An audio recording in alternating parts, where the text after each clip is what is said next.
Nous sommes en Aveyron, sur les bords du Lot, à Cap-de-Nac. Dans cette usine, des visiteurs un peu particuliers. Bonjour. Bonjour madame. Bonjour monsieur.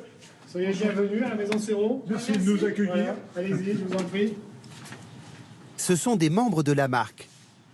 Aujourd'hui, ils viennent contrôler l'entreprise partenaire qui fabrique depuis 2 ans leur propre chipolata. Nous, on est venu vérifier tout le cahier des charges de la saucisse, donc on a plusieurs points qu'il va falloir qu'on valide ensemble.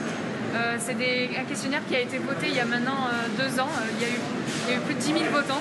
Et le but, c'est de venir voir si tout est bien respecté, et si le partenariat qu'on a avec Maison Serrault et l'agriculteur qui nous fournit les porcs, si tout se passe bien et si tout est correct. Tels des inspecteurs de la répression des fraudes, ces sociétaires prennent leur rôle au sérieux, scrutent toutes les étapes de fabrication et n'hésitent pas à poser des questions. Ça vient d'où le boyau? C'est du boyau de mouton. Voilà. Ah, et là, nous avons une boyau de mouton. Un boyau de mouton et nous avons un boyau d'aigle qui est juste en face ici. Et ça arrive dans le... Alors je vais vous montrer si vous voulez. Voilà. Vous voyez, ils arrivent déjà sur un support plastique. Voilà. Pour Régine, sociétaire depuis 3 ans, Moi, je me dis, les pauvres, elles doivent avoir froid aux mains. c'est une inspection inédite, mais c'est avant tout une démarche totalement responsable. Ça ne me plaît pas que les produits viennent de l'autre bout du monde, qu'on aille chercher des porcs en Allemagne alors qu'on fait de l'élevage de porcs en France. Donc moi, ma démarche, c'est vraiment soutenir la filière française et puis que les partenaires soient rémunérés au juste prix. Parce que c'est pareil, moi je trouve pas ça normal que les gens travaillent et qu'ils ne peuvent pas payer leur loyer, leur nourriture. Donc il faut vraiment rendre des choses équitables. C'est vrai que c'est un peu plus cher, mais c'est un choix de soutenir notre économie. Du gagnant-gagnant aussi pour le directeur de cette société aveyronnaise, presque centenaire. Si, ça nous amène de l'activité supplémentaire et pour nous, c'est important. Et une diffusion nationale. Et en plus, voilà, une marque à une autorité nationale, pour nous, une entreprise familiale comme la nôtre, ça a beaucoup de sens. C'est parfait. La barquette de ces 6 chipolatas est vendue 5,49 €, soit 16,70 € le kilo.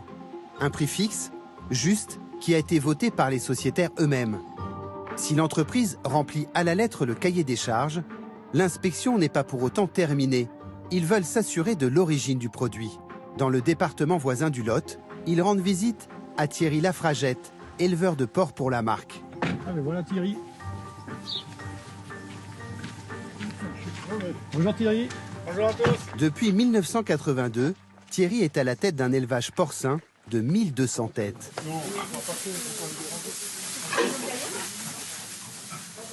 Donc voilà, ils sont de l'eau qui va partir là, en 2 fois, c'est-à-dire cette semaine et la semaine prochaine.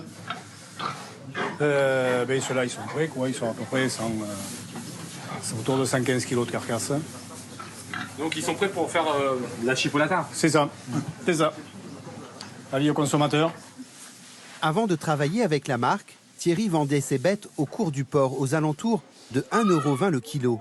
Insuffisant pour vivre.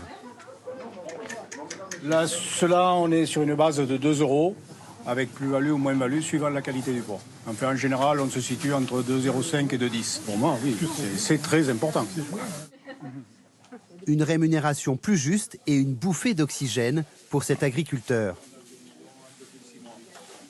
Mais en contrepartie, pour respecter le cahier des charges, il a dû transformer une partie de son exploitation pour passer à un élevage sur paille et à une alimentation sans OGM.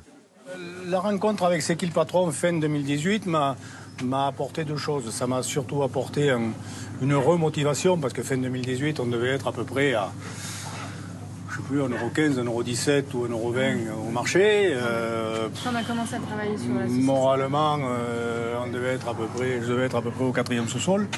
Bon, pour moi, ça m'a surtout apporté un objectif et on pourrait me dire que peut-être encore il y a quelque chose de faisable sur cette production-là. Inspection réussie pour les sociétaires de la marque, qui se termine par une dégustation des produits autour d'un barbecue.